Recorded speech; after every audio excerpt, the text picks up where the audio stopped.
Magandang hapon po. Ito po ang lumabas sa 2D Lotto at 3D Lotto ngayong 2 PM draw. Para sa 2D Lotto, ito po ang mga lumabas na numero: 18 at 12 in exact order.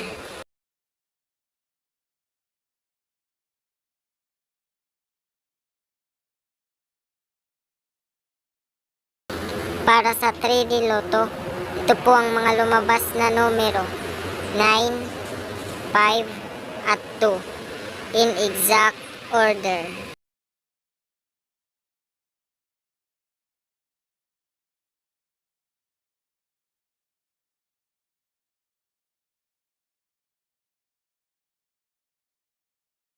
Maraming salamat sa mga nanood.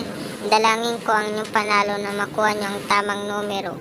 Huwag kalimutang mag-subscribe at pindutin ang bell button at paki-like na rin para lagi kayong updated sa masusunod na Lotto draw. Maraming salamat.